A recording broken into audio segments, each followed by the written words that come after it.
नमस्कार दोस्तों, आप सभी का स्वागत है हमारे इस खास कार्यक्रम स्वास्थ्य संजीवनी में। मैं अनिल बंसल, योग व प्राकृतिक चिकित्सक, आपका स्वागत करता हूं। दोस्तों, एक हफ्ते से हमारा लाइव नहीं हुआ क्योंकि एक रिसर्च चल रही थी।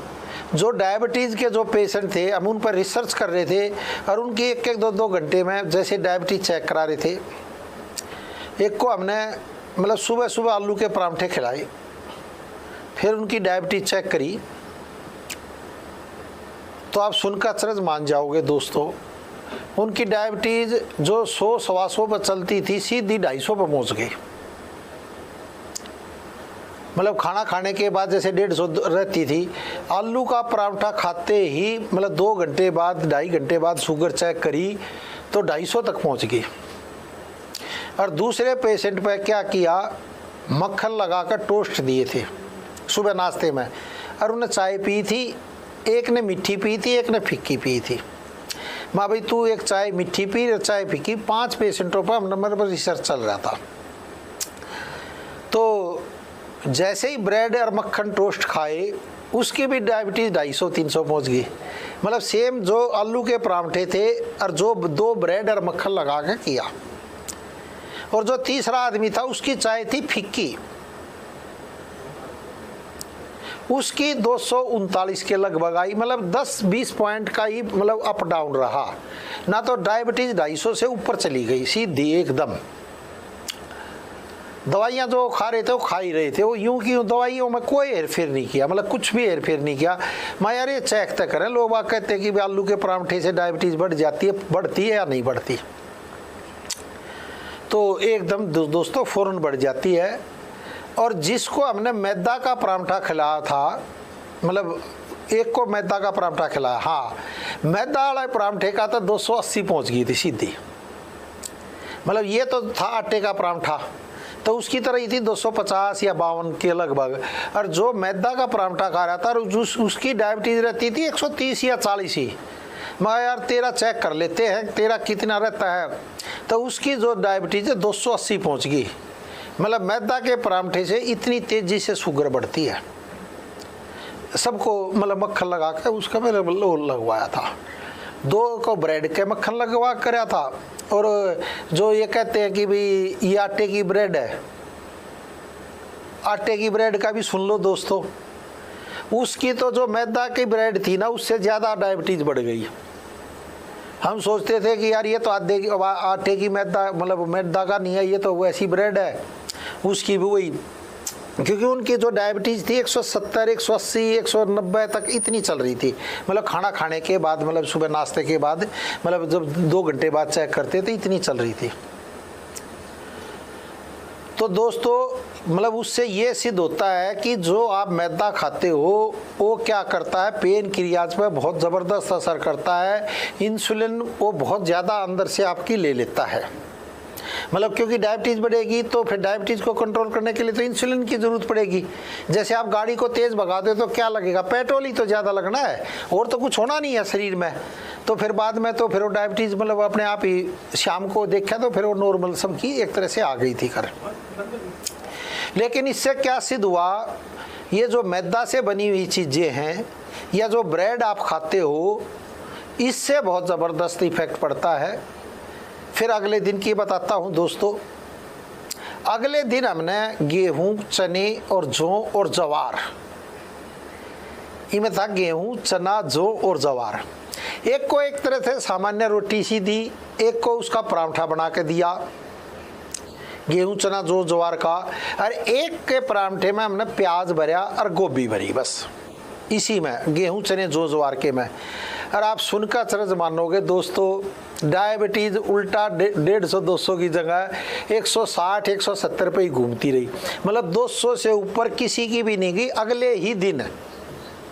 इतना इफेक्ट है।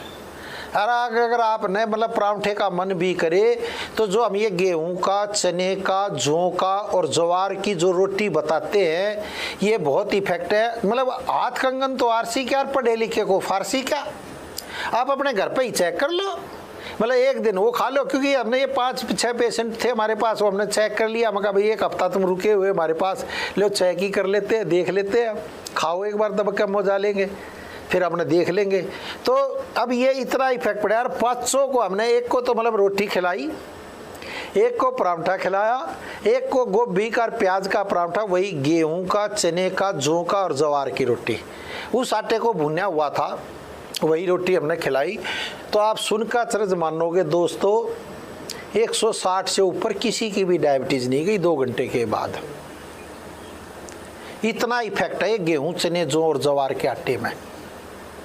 अगर आपका मन भी करे पराठा वराठा खाने का तो ये इसका खाओ, और टेस्ट ही आपको मैदा के पराठे से ज़्यादा लगेगा, ये भी आप ध्यान रखना। और उसमें फिर हमने क्या किया, एक को अचार का पराठा बनाया था, मतलब उसमें अचार लगा दिया, मतलब बीच में गेहूं चने जौ के में, वो टेस्टी भी बहुत लगता है। तो जैसे अचार का जो मसाला है आप जो पराठे में लगा दो, तो लेडीज़ों को बहुत अच्छी तरह नॉलेज होती है, तब फिर उसका आप पराठा बना के खाओ, क्या टेस्टी लगेगा और क्या मज़ा आपको आ जाएगा। तो ये जो डायबिटीज़ की जो बीमारी है, और जो हम ये कहते हैं कि भाई डायबिटीज़ अगर आपकी बढ़ जाएगी तो क्या लेगी, वो इंसुलिन शरीर से ज़्यादा लेगी। फिर धीरे धीरे जब आपकी जो इंसुलिन है धीरे धीरे कम होती चली जाती है, डॉक्टर क्या कहते हैं भाई इंजेक्शन लगवाओ, इंजेक्शन मतलब इंसुलिन लगवाओ अपने, फिर इंसुलिन की पूर्ति करते हैं। और कोई खास बहुत बड़ी बात नहीं है। अगर आपकी डायबिटीज़ बढ़ भी जाए तो आपने चिंता करने की ज़रूरत नहीं है, आप अपनी इंसुलिन बढ़ाने लग जाओ। आपने करना क्या है, मतलब पैसे कम हो जाएं तो आप पैसे और डाल दो। पैसे और डालने का क्या नियम है डायबिटीज़ में, जो मैं 1 करेला और 3-4 टमाटर का जूस जो बताता हूँ, करेले में भी इंसुलिन है और टमाटर में भी इंसुलिन है।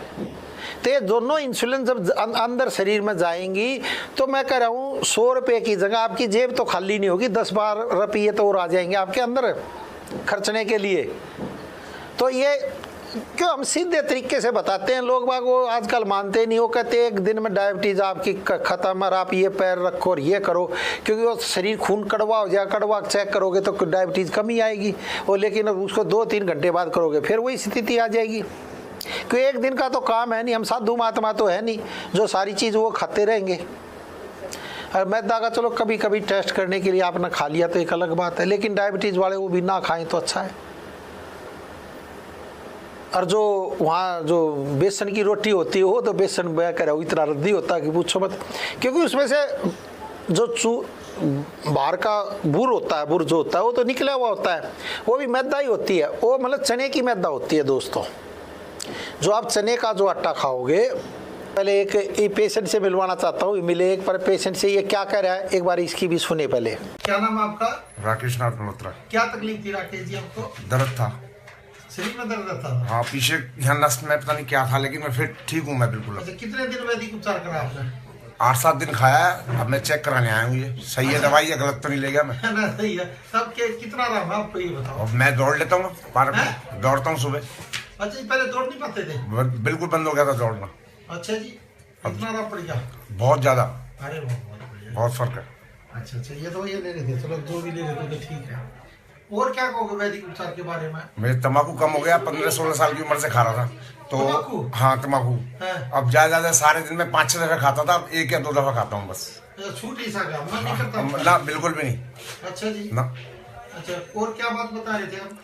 वो दूसरी बात है ना। अच्छा, चलो सिस्टर के बारे में अच्छा, सिस्टर को क्या बता रहे थे आप? सिस्टर वो तेल मला था लाल वाला, वो एक बार मैंने अपने हाथ से मलाया उसको, कोई आधी चम्मच ज्यादा था। अच्छा, वो एक अगले सुबह ही वो पैर वैर ऐसे सही बिल्कुल ठीक हो गया। क्या हो गया था पैर में? मुड़ता नहीं था, पता नहीं क्या हो गया, लचक आया, मोच आ गई, क्या हो गया? वैदिक उपचार एक दिन किया और ठीक हो गया? एक बार ही, सिर्फ एक बार ही। अच्छा जी। अब मैं मेरठ जाऊंगा, उसको इसमें तेल दे के आऊंगा जरा। आपने इसकी बाइट सुन ली दोस्तों, ये नशा सा टाइप सा करता था, तम्बाकू खाता था, क्योंकि एक टेक्निक होती है हमारे पास, जो शराब वराब पीते हैं तो उसको एक टेक्निक के द्वारा हम छुड़वा देते हैं। हम किसी को कहेंगे तो ये मत खा कर नुकसान हो, उसको ही पता है शराब पीना नुकसान देगा, छोड़ेगा नहीं, तो टेक्निक के द्वारा हम छुड़वाते हैं। तो देख लो इसका भी छूट गया। अब जो है, अब एक और पेशेंट से मिलवाता हूँ, इसकी सुने ये क्या कह रहा है जरा एक बार। क्या नाम है आपका? मधु। कहाँ रहते हो मधु जी? मैं रहती हूँ राजगढ़ कॉलोनी में। अच्छा, शायद रहती तो? हाँ जी। तो क्या करते हो आप? मैं टीचर हूँ, घर पे ही ट्यूशंस पढ़ाती हूँ। अच्छा, क्या तकलीफ थी आपको? मेरे को थायराइड भी है, सर्वाइकल भी है और हड्डियों में प्रॉब्लम है। दर्द रहता था? हाँ जी, बहुत ज़्यादा जॉइंट जो पेन है मेरे यहाँ यहाँ और यहाँ सारी जगह ही दर्द होता था। अच्छा, पूरे हाथों में दर्द रहता था? हाँ, यहाँ भी जैसे कपड़े वगैरह धो लिए ना मैंने, हाँ, तो यहाँ से बहुत ज़्यादा, अभी मशीन से धोती हूँ फिर भी बहुत ज़्यादा दर्द था। हाँ। अब थोड़ा आराम आने लगा है। अच्छा, क्या महीने दवाई हुई थी मतलब खाते हमारे यहाँ? 1 मंथ। एक ही महीने में? हाँ। थायराइड तो आपको बढ़ा हुआ था, अब तो नॉर्मल आ गया? हाँ जी। अच्छा, दर्द बिल्कुल नहीं है अब? नहीं है, अभी थोड़ा है, जैसे मैं ज़्यादा काम कर लूँ। अब पेपर्स का टाइम है, ट्यूशन पढ़ाती हूँ, तो 2 बजे से बैठ गई तो 7 बज गए, तो अच्छा, कल हो गया था मेरी बैक में यहाँ पे पेन, फिर अच्छा, दोबारा अच्छा। से वैसे, इसीलिए तो मैंने कहा चलो पहले एक बार टेस्ट बोला था आपने। पिछली बार मैं आई नहीं थी, हस्बैंड आए थे ना मेरे, फोन पे बात हुई थी, तो मैं कहा डॉक्टर साहब से मैं क्लियर बात करती हूँ आज। हाँ, तो इसलिए हाँ कुल मिलाकर आराम है आपको? हाँ जी, काफी आप आराम। कौन है? उनके हस्बैंड हैं? हाँ जी, मैं उनका हस्बैंड हूँ। अच्छा, आप क्या करते हैं सर? मैं सर सूर्य होटल में सर्विस करता हूँ। अच्छा अच्छा, आराम है ना इनको? मैं डेली 10:30 से 11 बजे तक आपका प्रोग्राम देखता हूँ। अरे वाह, बहुत अच्छा है। तो मैंने ही इनको बताया था और फर्स्ट टाइम मैं ही इनको लेके आया था यहाँ पर, बाई फोन द्वारा बात की गई थी। अच्छा तो इनको 1 महीने में बहुत आराम पड़ गया। मैं बहुत खुश हूँ कि आप। दोस्तों, आपने सुन लिया, सूर्या होटल में नौकरी करते हैं, प्रोग्राम देखते हैं, मिसिस की दवाई लेकर गए थे। अब आपने सुन लिया, हम क्यों झूठ हम दिखाते नहीं, नाम बोलते हैं भाई। 20-25% आराम था, हर हड्डियों में दर्द था। कल ही एक पेशेंट आया हमारे पास दोस्तों। अब असल में क्या होता है, सच्चाई किसी को स्वीकार ही नहीं होती। हमारे डॉक्टर से वो बात कर रहा था, बाई चांस मैं भी था, तो उसको बीमारी थी HL27, जो कि जल्दी से ठीक नहीं हो पाती है। वो हमारे डॉक्टर से बात कर रहा था, भाई मेरे को कितना आराम पड़ेगा, कितना नहीं पड़ेगा। तो हमारे डॉक्टर से भी आयुर्वेद, वो तो अपने आयुर्वेद के हिसाब से बता रहे थे कि वो कह रहा था जी 15 दिन की दवाई दे दो। तो खैर मैं सुन रहा था बैठा बैठा, तो जी कितना आराम पड़ जाएगा, कितना नहीं पड़ जाएगा, वो बात बोलता रहा। हमारे डॉक्टर भी उसको मतलब सांत्वना दे रहे थे कि भाई आराम पड़ जाएगा, तेरे को 1 महीना तो दो, हमें 2-3 महीने दो, आपको आराम पड़ेगा। कितने पैसे लग जाएंगे जी, मतलब तरह तरह के। खैर उसका भी पूछने का था। फिर मेरे से रहा नहीं गया दोस्तों, सच में नहीं रहा गा। मान लिया भाई सच बता दे तो अच्छा है। शर्मा जी थे, मैंने कहा देखो शर्मा जी, आप पंडित आदमी हो एक तरह से, सच सुनना पसंद करोगे क्योंकि सच कड़वा होता है। आपको 2-3 साल बाद रिजल्ट आएगा। आप चाहे मैं कह रहा हूँ अमेरिका चले जाओ, HL27 का इलाज नहीं है। अरे ये बीमारी 10-12 साल तक आप यूं झेलते रहोगे, आपको पता भी ना चलेगा कब टाइम बीत गया। और आप 1 महीना कहो, मैं कहा 6 महीने तक तो आपको कुछ पता ही ना चले। सुन लो बात, अब तुम, आपके पैसे जाएंगे बेकार, बर्बाद। बोला जी ऐसे कैसे? मैं कहा जी ये बीमारी ही ऐसी है, ये एकदम धीरे धीरे धीरे धीरे इसमें होगा, लेकिन आप बहुत अच्छे हो जाओगे, इसमें कोई शक नहीं है। आपको बिना दवाई के भी हम आराम डाल सकते हैं, दवाई के साथ भी। मैं कहा जी ये सच्चाई ये कड़वी लगती है। तो फिर मैंने उससे पूछा कितने दिन से बीमार हो आप? ये चल कह रहे जी 14 साल से हो गए। मैं कहा जी आप तो डबल डॉक्टर बन गए, क्योंकि 6-7 साल में डॉक्टर बन जाता, आप तो उससे भी ज़्यादा हो गए, क्योंकि 14 साल में तो इतने डॉक्टरों से मिल गए, ठीक तो नहीं हुए ना। क्योंकि गर्दन हो रही थी ऐसे, वो ऐसे भी नहीं देख पाता था, ऐसे हो गई थी, मतलब झुकी थी। अब बेचारा दुखी हो रहा है, चारों तरफ जाकर डॉक्टरों के दुखी हो रहा था। मैं HL27 का एलोपैथी में इतना बढ़िया इलाज नहीं है, आपको पेन किलर देंगे, पेन किलर से 1 दिन किडनी आपकी बैठ जाएगी, फिर आप किडनी के चक्कर में लग जाओगे।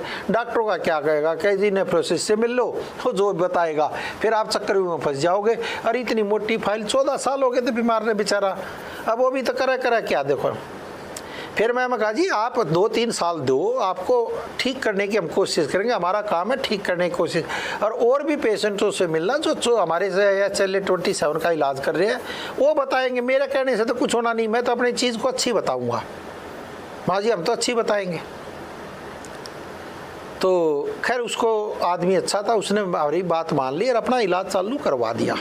ये तो कल की ही बात है दोस्तों। लेकिन HL27 के जो और पेशेंट है, मैं कई बार मिलवाऊंगा अभी कभी, मतलब जिनकी हमने बाइट ली होती है। एक लड़का था हमारे पास, वो पंजाब से आया था, फिरोजपुर से, ये कहाँ से, उसके जो मामा थे वो भी MBBS डॉक्टर थे, MD डॉक्टर थे दिल्ली में ही। तो उसके फादर ने हमारे पे विश्वास था क्योंकि जानकारी में आया था। तो लड़का क्या करता था बेचारा, लड़का उठने में ही आधा घंटा लगाता था, फिर बैठने में आधा घंटा लगाता था। मतलब उठने में आधा घंटा लगाता था और बैठने में आधा घंटा लगाता था। अग्रवाल साहब हैं, मिले थे, मैं वो उसके फादर बोले ये लड़का कब तक ठीक हो जाएगा। अब बाई चांस पहले दिन मैं ही मिल गया क्योंकि मेरे से ही मिलने आए थे स्पेशल। तो मैंने कहा जी अब मैं इतना तगड़ा ज्योतिषी तो हूँ नहीं, लेकिन ये ठीक हो जाएगा, कोई बहुत बड़ी बात नहीं है, क्योंकि जो इसको बीमारी है ये कोई एलोपैथी में तो इलाज है नहीं। क्योंकि वो इंजेक्शन लगवाता था, इंजेक्शन दिन में 2-2 बार इंजेक्शन लगवाता था दोस्तों, जब उसका दर्द रुकता था। 2 इंजेक्शन से भी दर्द नहीं रुकता था। तो भाई हमारा मतलब कोर्स चले आयुर्वेद का, हमारे डॉक्टरों ने दिया। और दोस्तों भगवान की ऐसी कृपा हुई, 1 ही साल में बच्चा कॉलेज जाने लग गया। चंडीगढ़ के कॉलेज में जाता था। मैंने एक बार बाइट में लड़के को दिखाया भी था, फिर दिखा दूंगा। और आज वो बच्चा बिल्कुल ठीक है, बिल्कुल ठीक है। और जिसने शक वो मिल सकता है, उसके फादर का नंबर है क्योंकि लड़का भी है, तो इसलिए खैर उसने फिर हमारे पास वैसे भी बहुत से पेशेंट भेजे जो ना ठीक हो रहे थे वहाँ पे, जिनका ऑपरेशन बोल दिया था। अब भगवान की कृपा है, हमारे आयुर्वेदिक डॉक्टरों की रिसर्च है, तो अब अच्छा आराम है। जैसे अब HLA-27 वाला हमने कहा भाई ये बीमारी ऐसी है, एलोपैथी में इसका इतना अच्छा इलाज नहीं, आयुर्वेद में कईयों का आयुर्वेद में इतना अच्छा इलाज नहीं होता, एलोपैथी में होता है। पैथियाँ सारी सही होती है, कोई गलत नहीं होती है, किसी में इलाज होता है किसी में नहीं हो पाता ज़्यादा। तो अभी जैसे ये लेडीज़ थी, टीचर थी, अब दर्द में देख लो आपके आराम पड़ गया, क्योंकि हर जोड़ जोड़ में दर्द था, कपड़े धोले जब दर्द हो जाता था। तो ये कोई बहुत बड़े रोग नहीं होते, इनको हम बड़ा बड़ा रोग कर लेते हैं। और हम क्या है सिंपल तरीके से बताते हैं, तो लोग बाग अब देखो, अब तो एडवर्टाइजमेंट भी कितनी हल्दी के दूध की आ गई। हमने तो 1982 से बता रहे हैं भाई दूध में हल्दी डाल कर लो, थोड़ा सा लहसुन डालो, ये दर्दों को ठीक करने में आपकी बहुत अच्छी मदद करता है। पहले लोग बाग मानते नहीं थे, फिर मानने लग गए। कोई कहता था गर्मी बहुत हो जाएगी, कोई कहता था BP बढ़ जाएगा, कोई कहता था पीलिया का रोग हो जाएगा। मतलब 25-25 बातें करते थे। माँ जी आपने प्रैक्टिकल तो किया नहीं है, हमारे पास तो प्रैक्टिकल किए हुए हैं रिजल्ट है, तो आपके सामने। अब हमने कहा था भाई हल्दी के दूध से बृहस्पति और शुक्र का उचका होता है, आपको धन का लाभ मिलता है। तो फिर हमने बताया बाइट में, आपने तो लोगों ने सुना भी। अब एक और पेशेंट से मिलवा रहा हूँ, ये क्या करें एक बार सुने दोस्तों, फिर चर्चा को और आगे बढ़ाएंगे। क्या नाम है? नवीन कुमार शर्मा, कहाँ रहते हो बेटे? GTB नगर, दिल्ली। क्या तकलीफ थी आपको? तकलीफ कुछ सर में हेडेक रहते थे, बैक नेक में पेन और सर में हेडेक की तरफ रहता था। कितने साल से थी ये बीमारी? 3 साल से लगभग।